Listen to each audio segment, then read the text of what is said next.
It's been said that every quilt tells a story, and it's so true. But I also believe every quilter has a story to tell. I wanted to hear about the people behind these wonderful quilts and thought you'd enjoy hearing about their lives also. Welcome to A Quilter's Life. Emily Dodd's roots run deep in the desert of West Texas, and she believes there's nothing like a desert sunset to inspire creativity. She lives there with her husband and babies, and it is where her heart feels at home. When Emily is not sewing, she's probably chasing babies, drinking coffee, or working at the hospital where she practices the art of medicine. Quilting, though, is where she always returns to relax, recharge, and reset. I want to mention that I was able to try Emily's tip on not using as many pins when piecing curves, and it worked wonderfully. Emily, thank you so much for joining us on A Quilter's Life. I'm so glad to be able to hear your story. Thank you for having me, Paula.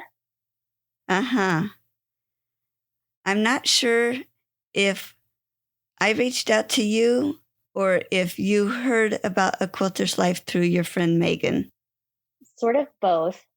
Megan told me that she did an interview or was going to had an interview scheduled with you because I had wanted to interview her too. I think we both did for similar reasons for her Quilt Scouts organization.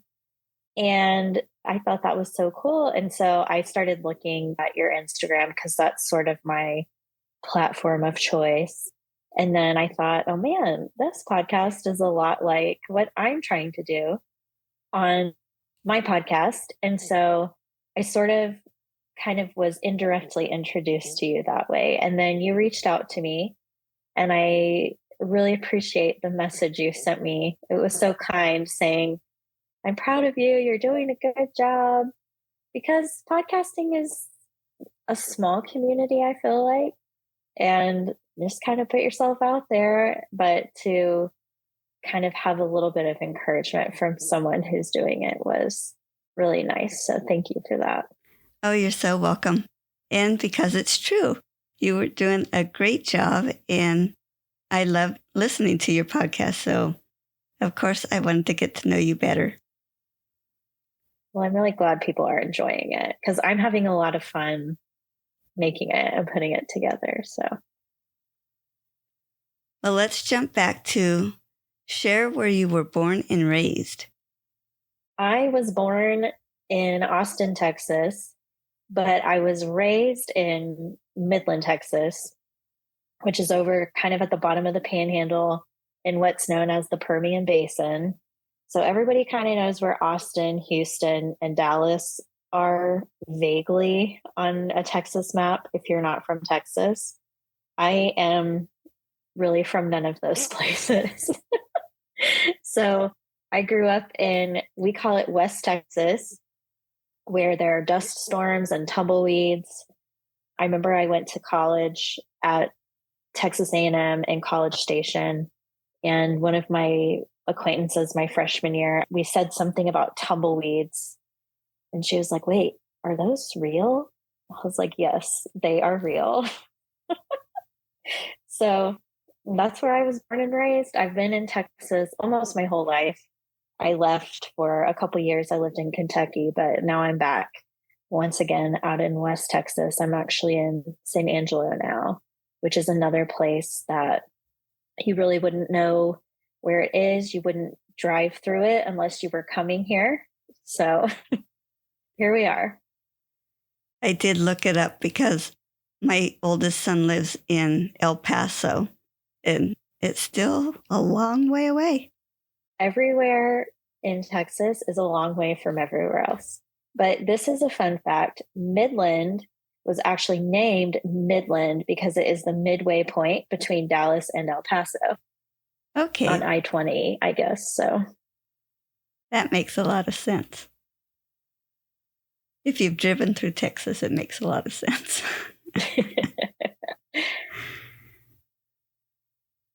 How about a special childhood memory? I think the most special childhood memories I have, it's sort of one that I experienced over and over again.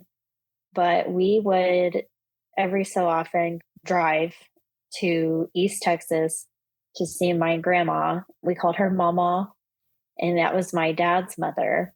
My mom's parents actually lived in Midland, so I grew up very close to them.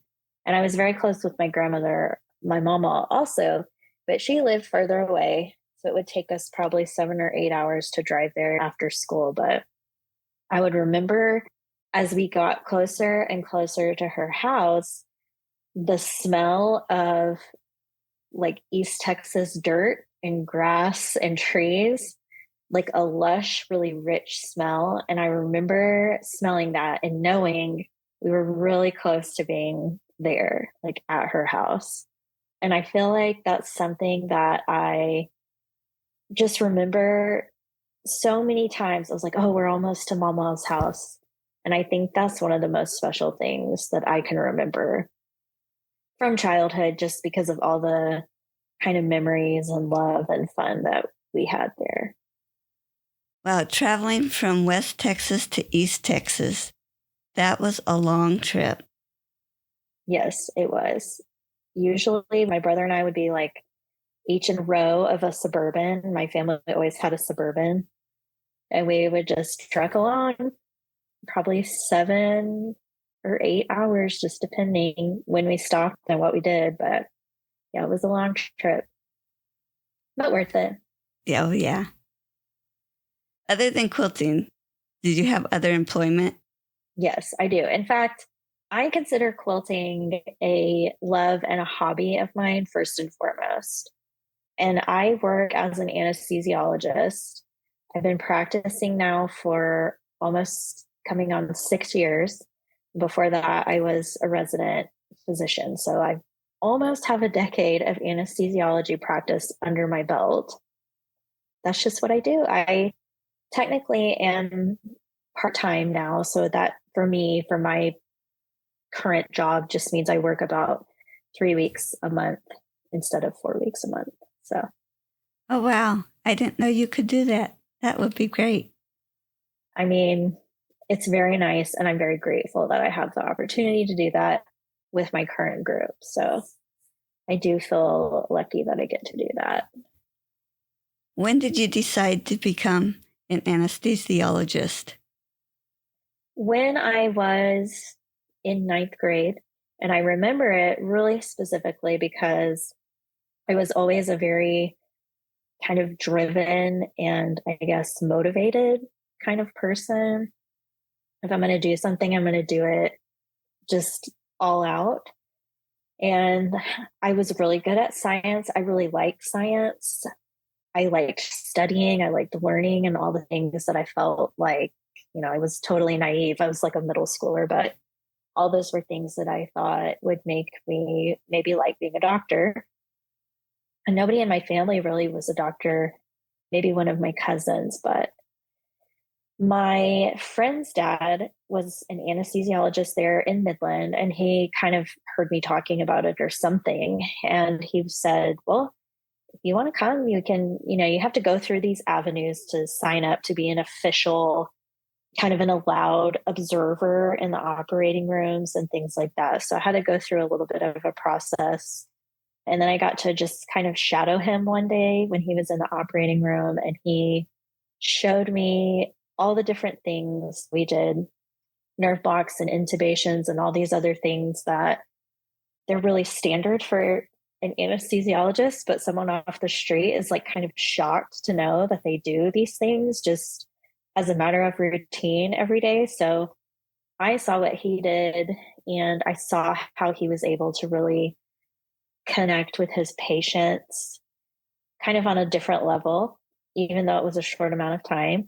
And then he really had a great relationship with all the staff in the room that he worked with. And so I was like, wow, this is a really cool job. And then it just kind of stuck for whatever reason. When I went into med school thinking that's what I wanted to do, everyone was like, well, just be open-minded because you never know. But I knew, and it just fits my personality and all of my traits that I have to a T. So I just enjoy it. And I enjoyed it throughout all my training. And so I committed to it, and that was it. That's wonderful. And thank you, because I would not want to be awake during an operation. Yeah, no. Well, we kind of covered where you live now, but can you share how you got there? I did all of my residency training in Kentucky at the University of Kentucky in Lexington. So that was my 4 year stint outside of Texas. My husband and I are both from Texas, and we both kind of had a heart for the West Texas area. And I wanted to come back. It just has always felt like home to me. And so I wanted to come home. But at the time, like Midland wasn't really hiring. I wasn't really interested in some of the other areas. And so it's so typical. My dad's friend was like, well, I think I know someone who was an anesthesiologist in San Angelo. Let me give him a call. And then the next thing I knew, the division chief here was texting me, if you're interested, we are hiring. And then I got a job. It's wonderful when those connections fall in place. Yeah, it is. It kind of helps you feel like you're doing something right. You're on the right track or something. So, Emily, is there anything else about your family you wanted to share? not particularly. I feel like we're very plain Jane and normal. My husband and I have been married for 7 years, and we have a 4.5-year-old and a 2.5-year-old. So we're busy. You know, it seems like kind of boring because we work and take them to pre-K and bring them home and have supper and go to bed. But it's still very busy. It's a rich life. It's a busy life. And I like it that way. I'm fine being ho hum, run of the mill. I'm good with that. Yeah, with work and your hobbies and your family, that is busy. It's busy, but I have good support. My husband and I, neither of us really kind of falls into sort of the stereotypical gender roles. I don't know what else to call them, but because we just can't, it's like, okay, well, if I'm the wife that's supposed to dutifully cook dinner, well, I guess she'll be eating at 10 p.m. because I don't get off work till 9 today. So we help each other. And that's really a blessing. And I don't take that for granted because that's really the only way that things work at all around here. So it's a team. It's all a team effort for sure. That's great. And many of the listeners already know my husband does all the cooking here. Yeah. I mean, mine does too, to be frank, because by this point, I'm like, well, you're really good at making chicken thighs or grilling the steak. And I can make cereal tomorrow morning for breakfast. So when we think of our generations to come, how do you think your descendants will describe you? I don't know if I have a totally satisfactory answer. I feel like I know what a lot of people describe me as. I don't know how my own children would describe me, especially knowing that they're toddlers. They describe me as mean or funny, but I think that what most people pick up on about me is that I am a very passionate person. I am vocal about the things that I'm passionate about, and I have some really big feelings. So, what I would hope my descendants would describe me as is a really loving person who said it all the time. And then what message would you like to say to them? I think probably that, like that I love you guys, I feel like we just don't say that enough and mean it enough, and we don't hear it enough. If I could hear my grandmother or my grandfather tell me anything just for 5 seconds, I would just want to hear them say, "Gosh, I really love you. I'm proud of you," that sort of thing. So I would really just want them to know just how much I love them and how important that is. That is important, both the love and being proud of them. With as busy as you are, I don't see how you have time for anything else. But are there other crafts that you do? There are really no other crafts that I do regularly anymore. I do know how to crochet, and I'm decent at it. I can't do any of the really fancy stuff, but my mama also, she was an avid crocheter. And so she would make me learn how to crochet. And I actually liked it. And I would actually do that a lot more in like medical school because I just had such tiny snippets of time and I was in smaller spaces, like a roommate situation or a littler apartment. And so having yarn just where you could pick up and do a couple of stitches. But other than that, not really. I've tried scrapbooking and that just kind of just didn't do it for me. Crochet, I just haven't done a whole lot of it anymore. So not really. I can do a couple others, but sewing and quilting is what really kind of has my heart. And how about other hobbies? This is it. I don't have time. I don't have time for that. We actually live out a little bit outside of San Angelo. So we have some dwarf goats.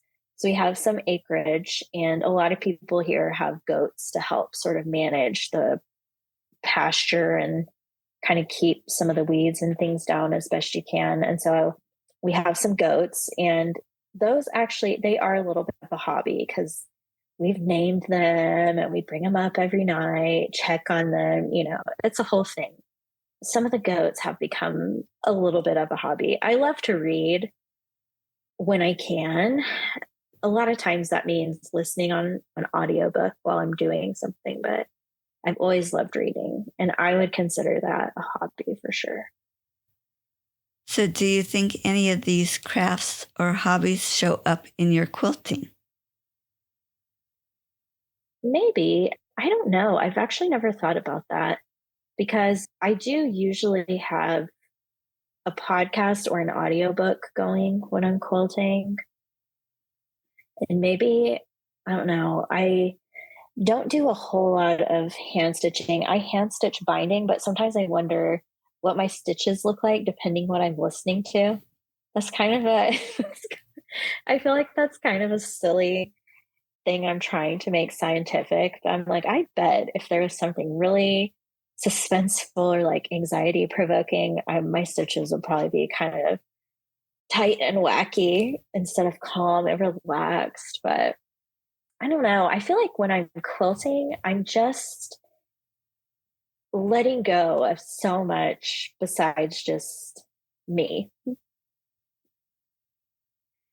I think you're right in what we're listening to or what we're doing would affect those stitches. We had a missionary to Japan stay with us when I was in high school, and she loved to knit. And she said she loved watching drama on TV because it made her knit faster. Yeah, see? It's true. So share who introduced you to quilting. I would say my grandmother officially introduced me to quilting, but I will tell you that there were many years that I was at her house and in her house, and I did not, they're like, oh, yeah, look at, did you make this quilt? Oh, yes, I did. But I didn't really think anything of it. I was just like, yeah, my mom makes quilts. And then when I could start, some of the first chapter books I ever read were, this is going to answer your last question actually really well. Some of the first chapter books I ever read were the Little House series by Laura Ingalls Wilder. And Laura mentioned having to do her patchwork or whatever it was. And so in that moment, was like, oh, well, my mama knows how to do patchwork because she makes quilts. And so that was what sparked my interest. And then next time we went to see her, I was like, Mama, can you teach me how to quilt? And I was probably like 8 years old, which to me, I'm like, what a nightmare. But my mama was just, well, of course, I'll show you how to quilt. Because, she grew up in the 20s and 30s. Of course, she was probably expected to make quilts when she was 8 or 9. So she just sat and we made a little 9 patch and we quilted it. She only hand quilted. And then she helped me bind it and had a little tiny wall hanging that she hung on her wall. It was on her wall till I think like probably close to the day she died. So that was my introduction. Well, looking back at that from your perspective now as an adult, you can imagine how proud you would be of your granddaughter made that with you. Oh my gosh. I know, because now it's my dream that one of my children will like, Mommy, I am already very proud of them because they're like, Mommy, are you making that quilt for me? And, more times than not, yes, I am, of course, but they know what quilting is. And I'm never going to force them to do it because that's, I think, a surefire way to just make it horrible in their minds. But I'm sure she was pretty proud to be able to sort of pass the torch a little bit. And then I really stuck with it, which I think that kind of became a level that we were able to just bond over and have conversations about. And it was special. It still is, but she's not here anymore. So it's just such a foundation for a lot of memories that I got to make with her. And I love that. Wow. That is so nice. You mentioned Little House on the Prairie. Did you know that Melissa Gilbert has started quilting now? I saw something about that on Instagram, of course, but I don't know all that much about it, to be honest, because I really only read the books. The TV series and stuff, I remember seeing always on in the background at my grandmother's house in Midland that I grew up going to her house quite a bit. And I would watch it every so often. But then I saw that on Instagram and I was like, wow, everybody should quilt. But I don't know. It must have been those books. But for me growing up, those like kind of time periods were just so magical, like romanticized, which is so totally the opposite, probably, of how I would feel if I were actually living them. Yeah, those were hard lives. We have it quite Yes. easy. So whether it's a quilt you made or someone else made, do you have a favorite quilt? Yes, I do. And it's a quilt that I made with the help of my grandmother. So after my little tiny 9 patch, I think I made a couple more little like tabletopper kind of things that were just patchwork, just kind of plain squares. And then my mama said, well, if you want to make a quilt that you can use on your bed, I'll help you do it. I was like, okay. And so I don't even remember how old I was at the time, but I want to say I was probably like somewhere around 10 to 12. I can't remember, but she took it upon herself to find a pattern that she felt like I could do. And it was the Prairie Queen pattern. And she picked out the fabrics, she cut them all for me, and then had them all very organized. A little like shirt box, I guess is what I would call it. And then next time I came and saw her, she sat me down and showed me how to piece this whole block. And so I did it. And she sent me home with my little box full of organized pieces. And I went home and I hand stitched several blocks together. So the next time we visited her, I brought everything with me and I had to show her my progress. Well, I hadn't made that much progress hand piecing all my blocks. And I guess she trusted me to sit at the sewing machine and zip things through there. So I got through that and finished piecing almost all of the blocks between that trip and then the next time I came back to see her. And by that time, it was like, okay, well, we're going to quilt this thing at my church ladies quilting group. So we have to have it done. And I was like, okay. So my mama and I and my aunt Susan came and we were piecing the blocks, laying them out with our sashing and putting them all together, put the borders on, and I had a finished quilt top.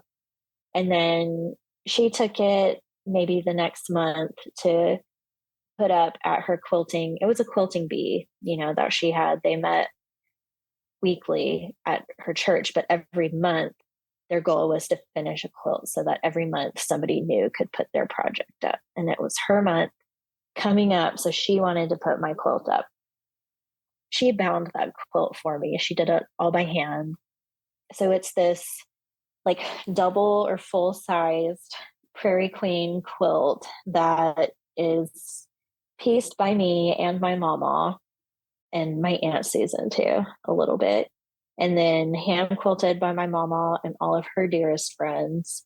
And then she put all the finishing touches on it. And then now I have it. I used it on my bed for a long time, even through like college and stuff. So it's a special quilt and I still have it. I love it. It's definitely my most treasured quilt. It would be, and it has to hold so many memories of all your time spent with your mama. It does. It does. And I actually got to go with her. She took me to her quilt ladies. She called them the church ladies quilting group. And it wasn't when my quilt was up, but it was when one she had made for one of my cousins was being quilted. And she had spent some time teaching me how to hand quilt a little bit.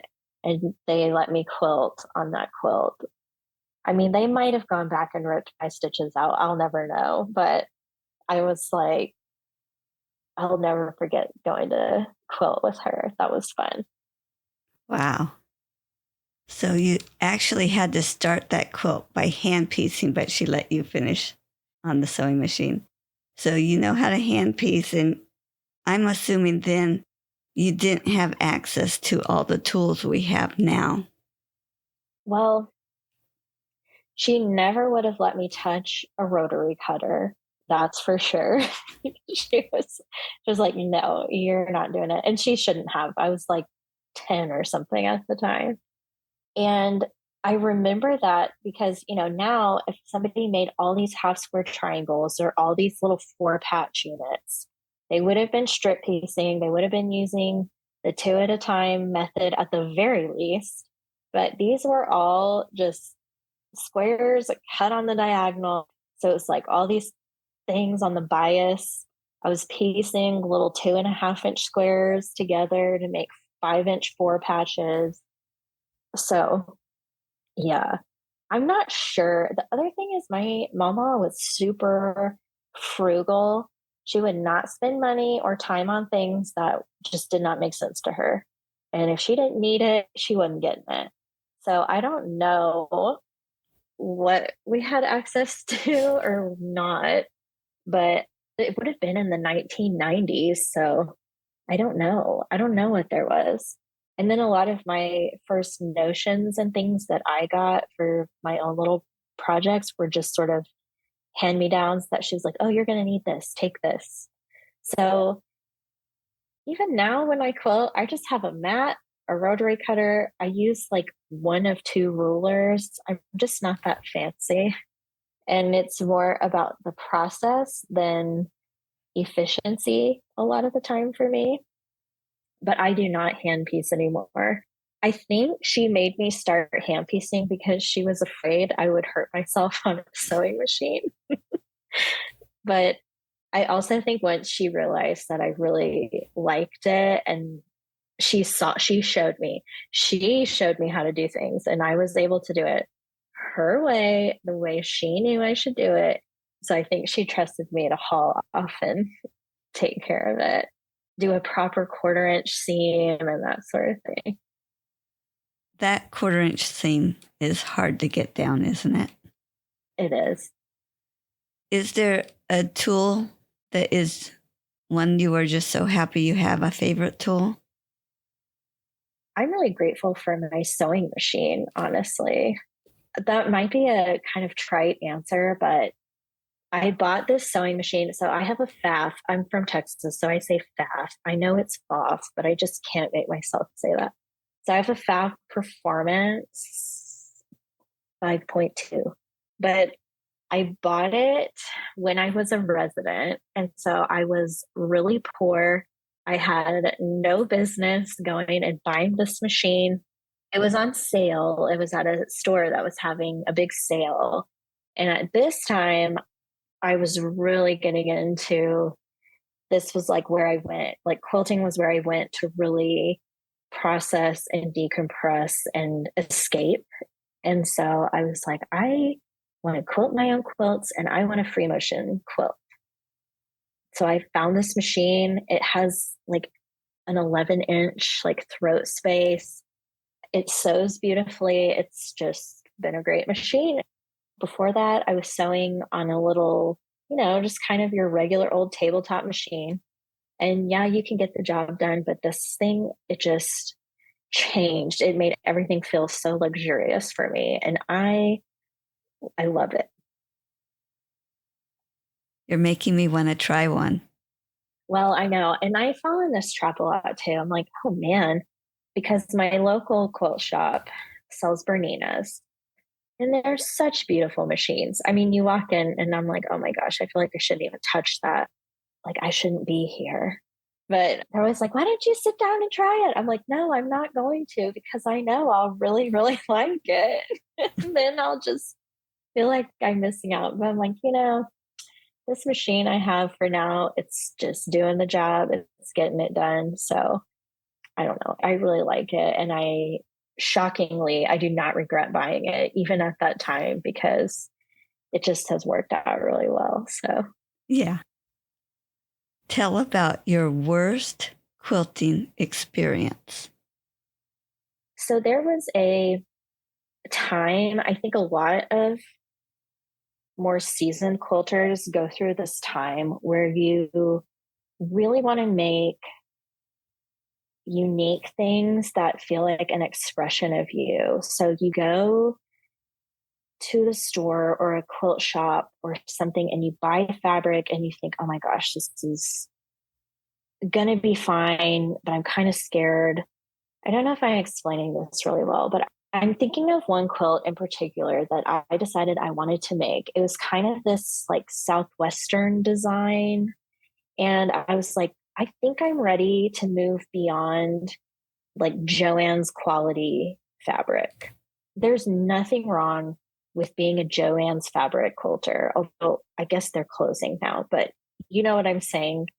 But I was like, I think I'm ready to go get some good fabric.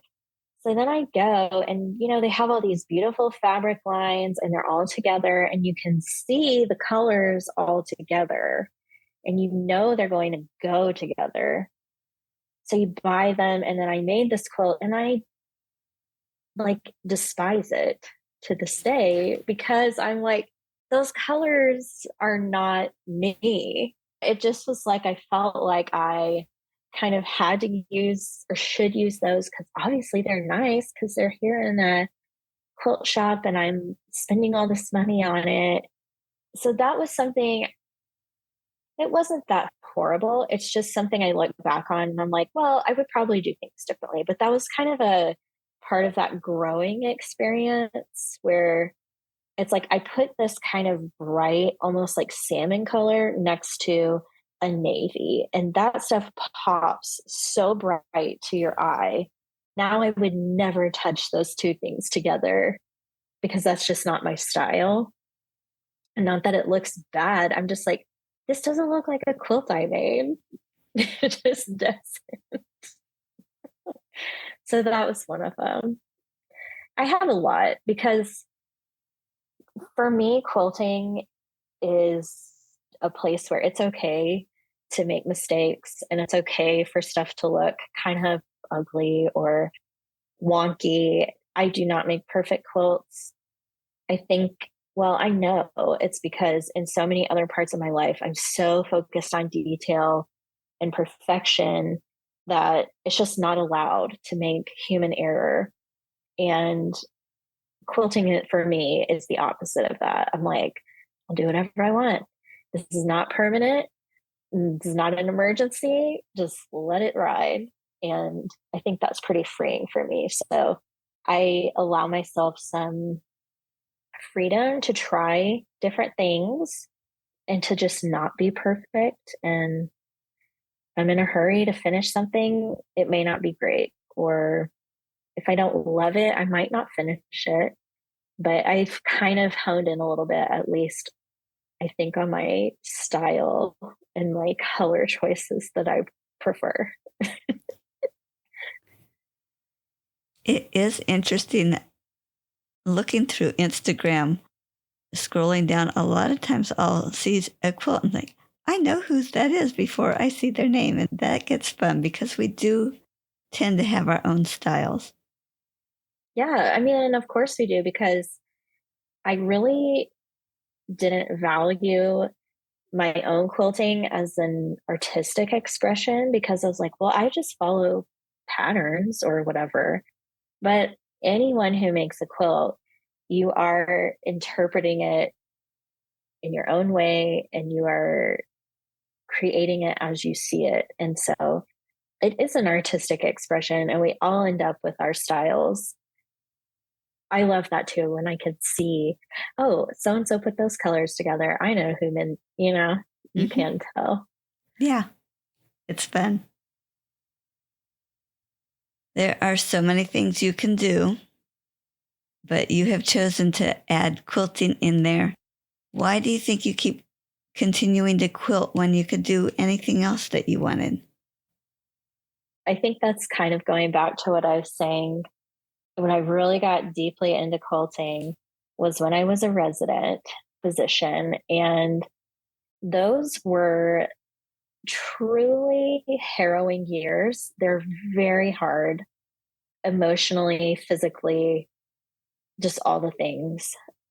And I found that I had a lot of experiences, just things, cases I was involved in or heard about or saw, or I was treated a particular way for how I did something, or just had a lot of like pent up things and just junk.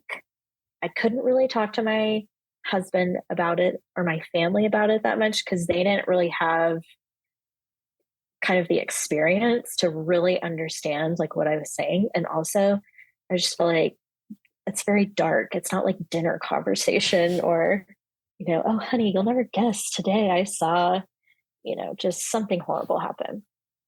And it's really hard also to process that with other physicians because we all at that time were just totally defensive. We had our guard up. It was like, if you mentioned this, someone would be like, oh, yeah, I heard about that, blah, blah, blah. And that was it. So there's just not a lot of time to just be still and just kind of think about things or let things go. And that's what quilting kind of became for me. Even now, my day to day it can be very stressful. It's a lot less physically demanding, thank God, than residency was. But there are times that there are things, everything could have gone perfectly fine, but I would always be my own biggest critic. Next time, I'm going to do it this way, or I think I should have tried this, or that, when something totally expected given a patient's comorbidities happens, what did I do wrong? How can I do better next time? Or just things like that. And even as a mom too, it's like sometimes I just need to figure out I'm doing okay, or what do I need to do different? I'm just more present when I have some time to quilt.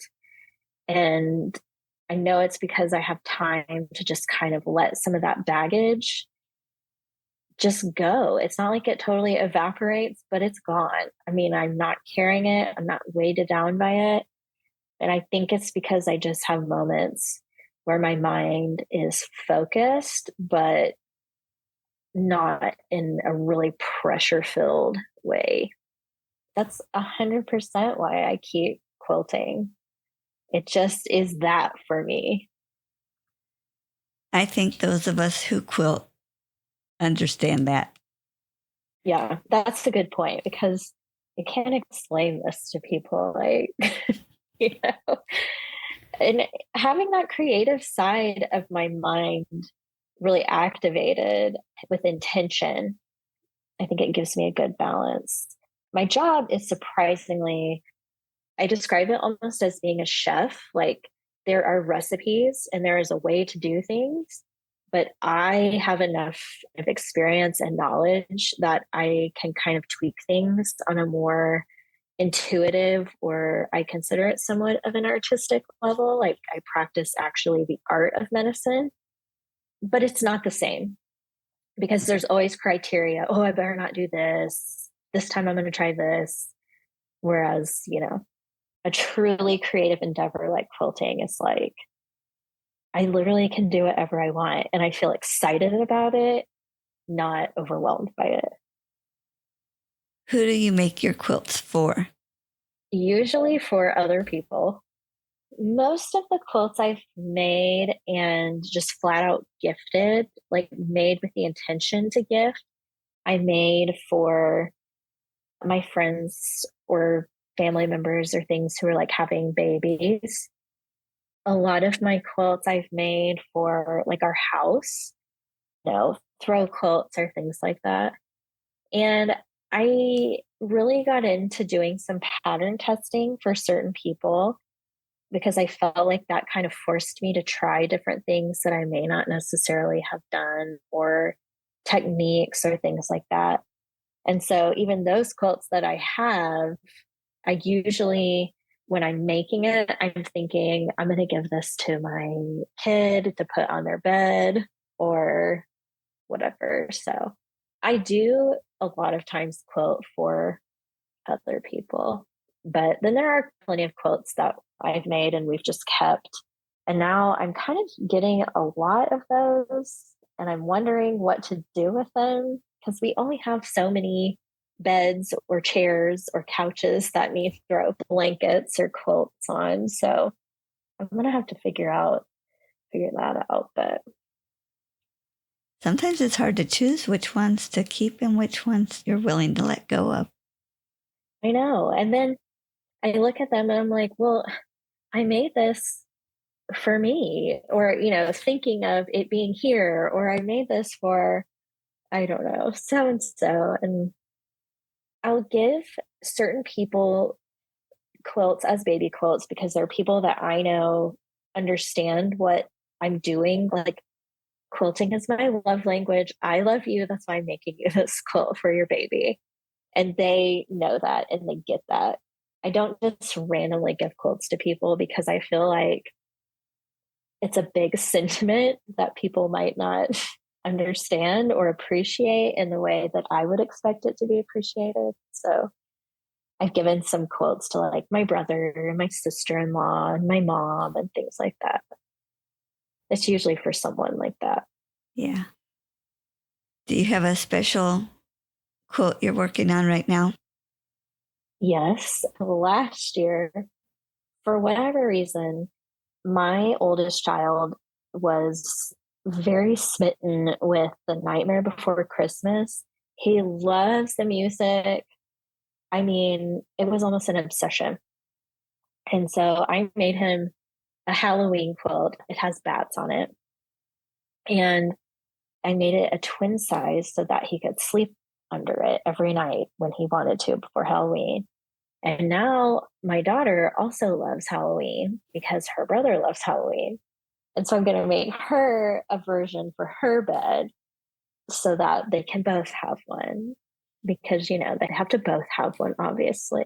I know it's June right now, but this is the time when I need to start these things because I don't like to feel crunched for time, especially on actually the quilting part of things, because I can only do so much at a time some days before I'm like, oh, I need a break.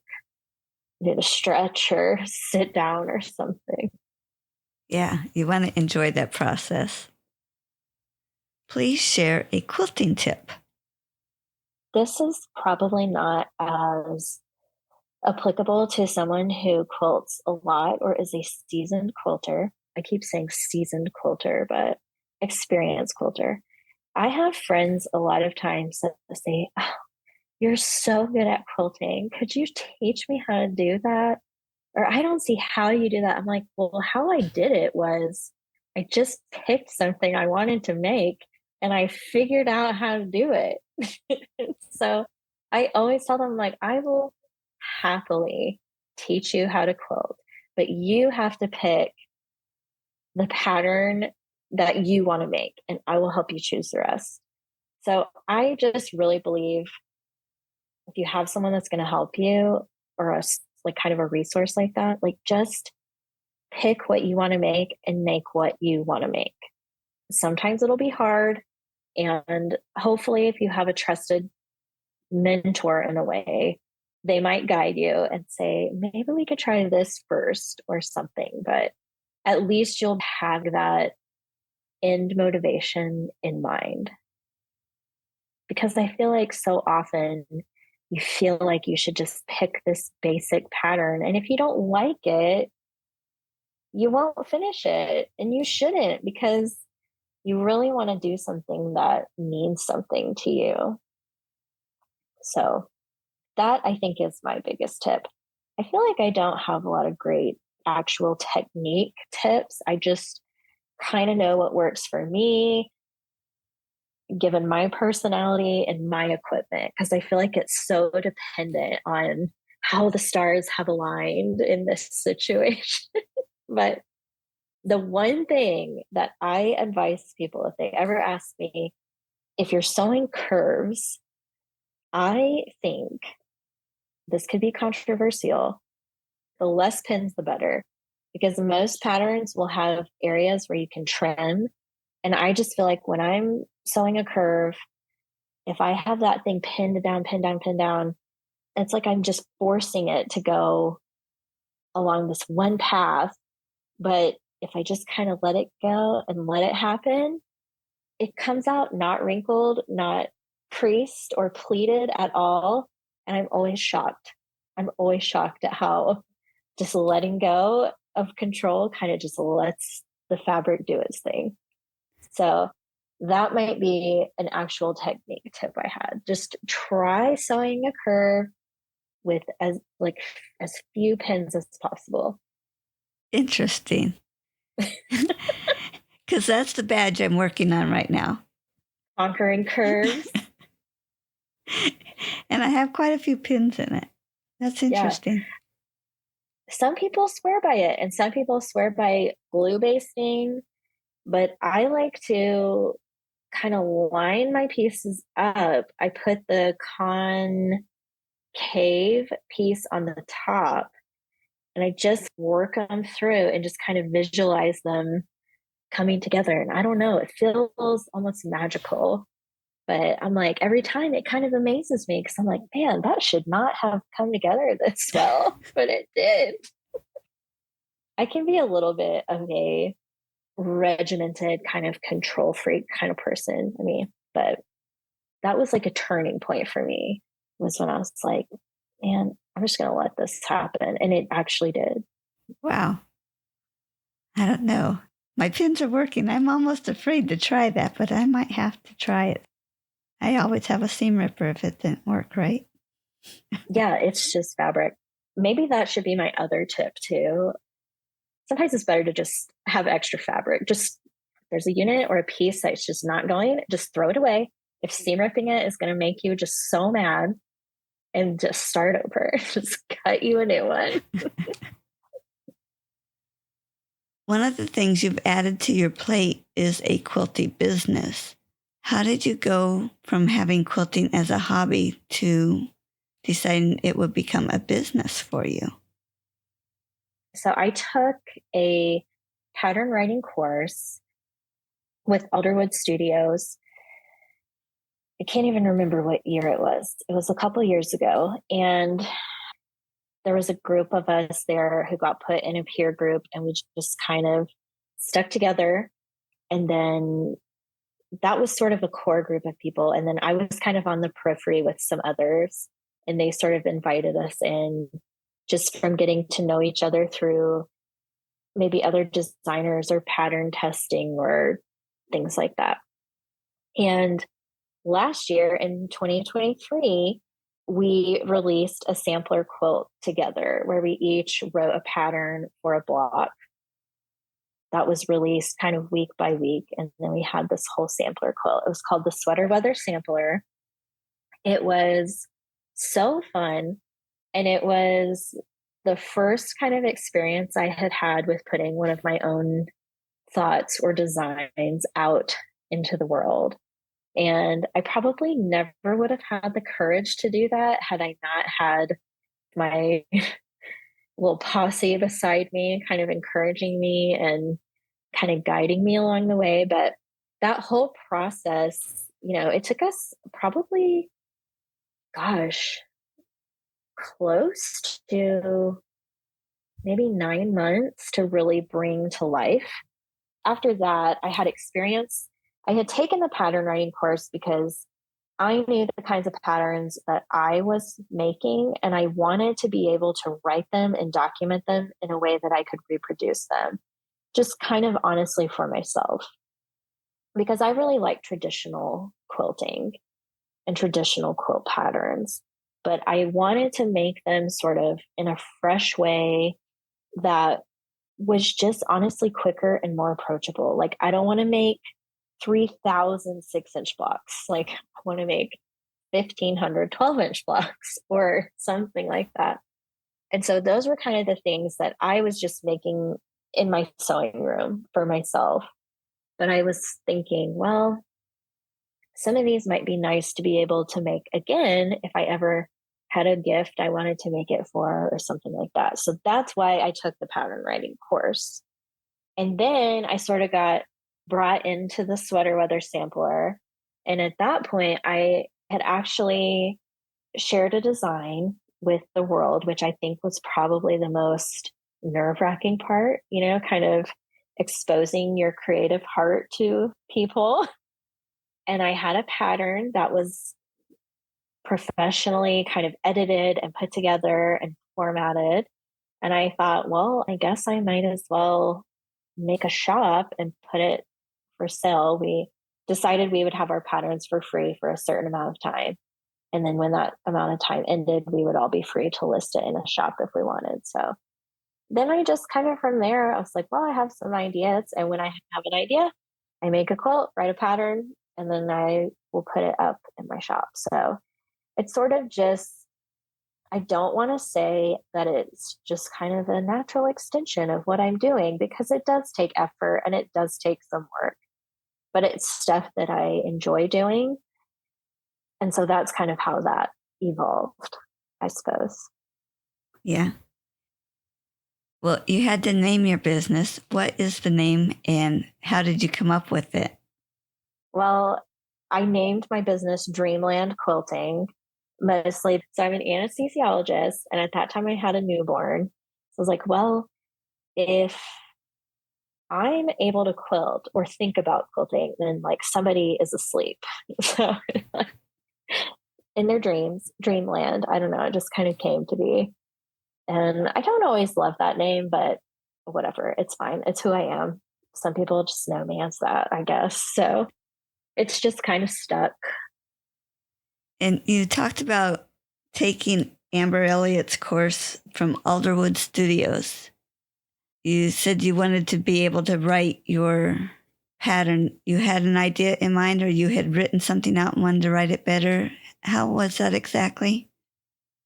At that time, I was just making, like, what I'm really thinking of. I'll just give an example because at that time I had my Prairie Queen quilt that my grandmother and I had made together. And it was starting to become a little bit like tattered. And I didn't have a double or a full size bed anymore. So it was kind of an awkward size to use on the couch. And I didn't want the dogs scratching up in it and, tearing a hole or a seam that was already kind of fragile. So I had just kind of independently been just up in my sewing room thinking, well, I could probably make something similar to this, but I don't want to make this any blocks. So I upsized the block. I like triple sized it. And I did all this math, of what I needed and how I was going to do it. And it was just like scratched out on graph paper or something.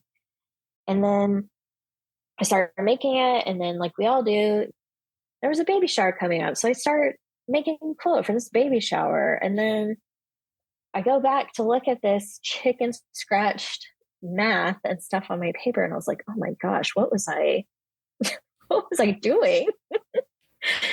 And so I was like, I really wish I would write these things down in a way that I can come back to and refer to.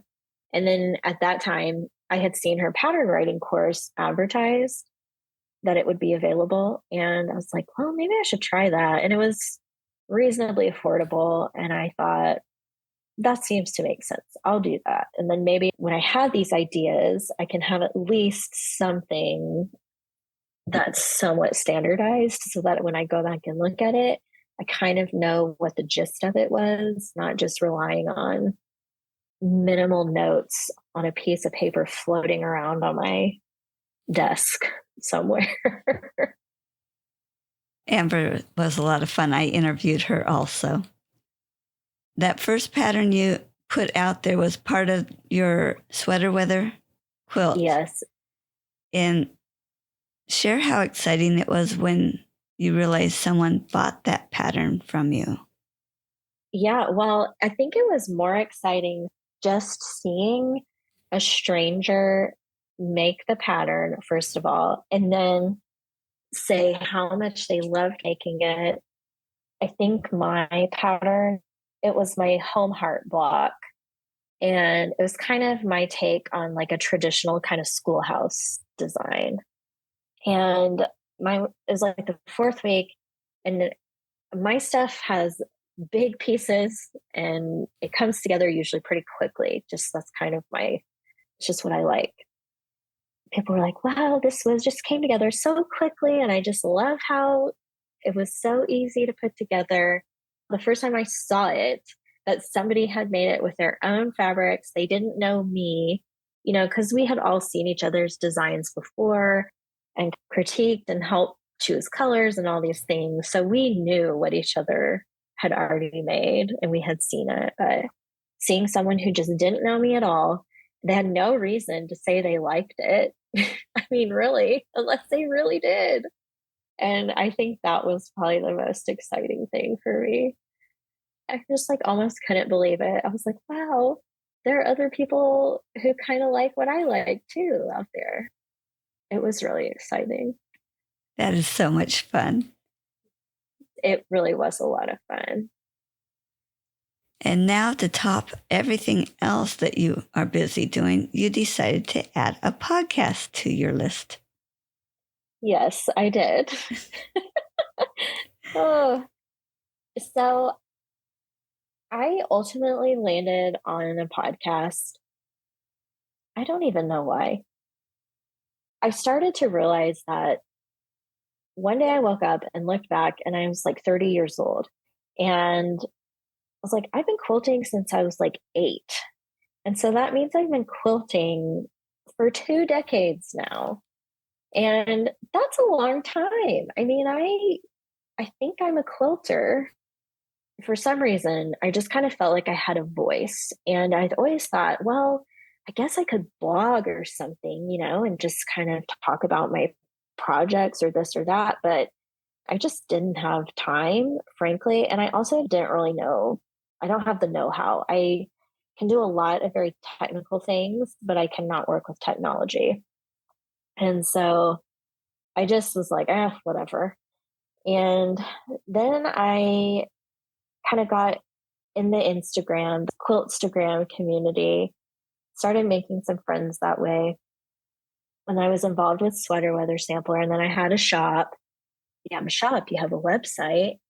So I was like, well, I could make a blog there. So I've done a couple of blogs, and I actually really enjoy making blog posts, but they are time consuming.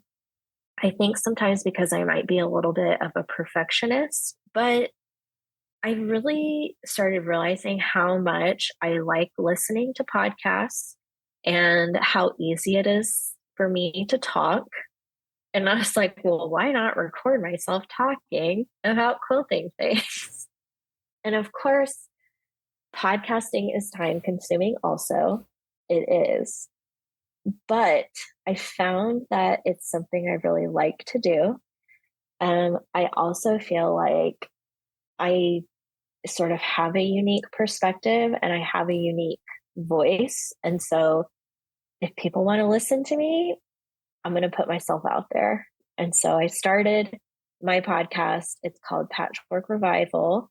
And the idea is to really celebrate the generational tie and connection that quilting offers us.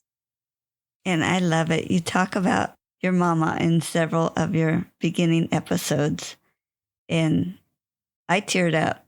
I really teared up when you were sharing some of the things. So I know everyone's going to want to jump over there and listen to what you have to say.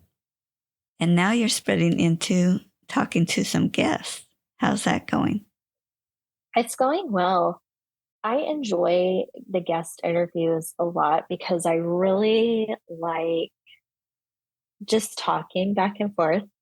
And my first guest was my friend Bree, who actually is here in San Angelo with me. We're two locals. We just like kind of connected on Instagram, which is so funny. And then, I was like, well, I'm going to the quilt club meeting. Do you want to come? So she came, and I don't know, we're just like these two mid-30s gals. And then we're just in this quilt club meeting. I never knew such a community existed just in my hometown. But I mean, every night there's like 40 to 60 women every second Monday of the month. And we all get together and talk about how much we love quilting. And a member will get up and do a presentation on a topic that they find meaningful or important. And so, kind of in those moments, most people who come to our quilt club meeting are of a different vintage than, say, I am or Bree. And some have been quilting for forever, and some have barely just been quilting at all. And I just find it so fascinating at what a unifying thing quilting is, because like I'm a young mom, so I just come in and I don't really know anyone. And then my friend Bree comes in, she's like got tattoos everywhere. She's like super cool. But we just immediately made friends with people. And everybody there shares their knowledge, what they're working on. And it's just for free. It's just because you're friends, whether you knew it or not.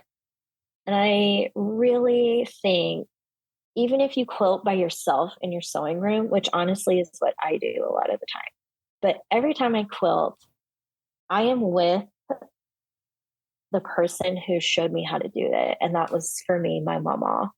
And I know a lot of what she showed me is what her friends or her sisters or her mother showed her. And it's like this oral tradition that we've just disseminated through each other and through these groups, through YouTube, through podcasts.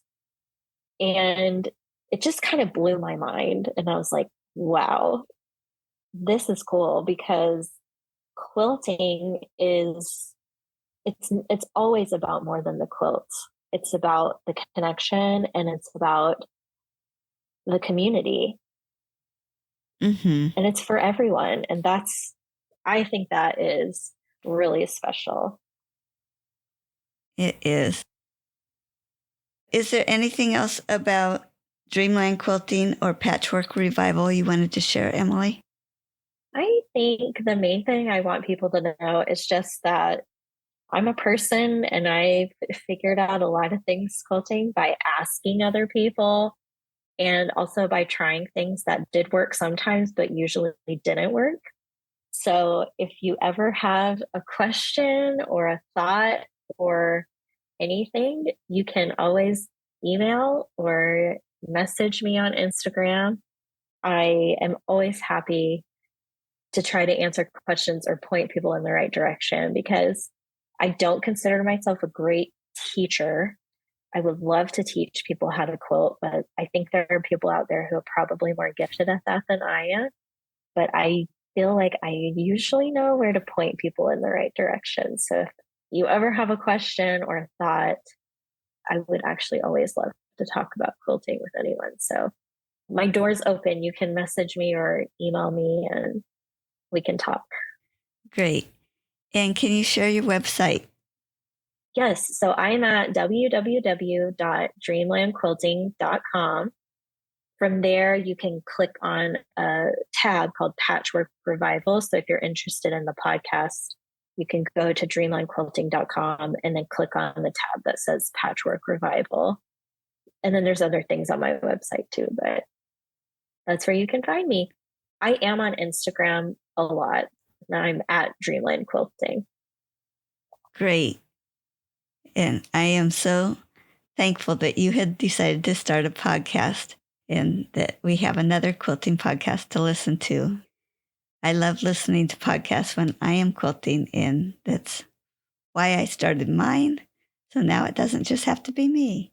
No, it's all of us. I'm glad that I got to officially meet another podcaster. I feel like I'm part of the club now, Paula. Oh, great. You are.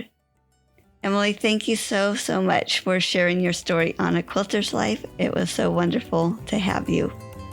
Thank you for having me, Paula. Bye-bye. Bye. You can find more stories on aquilterslife.com or subscribe on your favorite podcast player so each episode will be downloaded automatically. Also, I want to hear about you and your wonderful quilts. Please contact me, Paula Chamberlain, through the website to set up an interview. And as always, thanks for listening.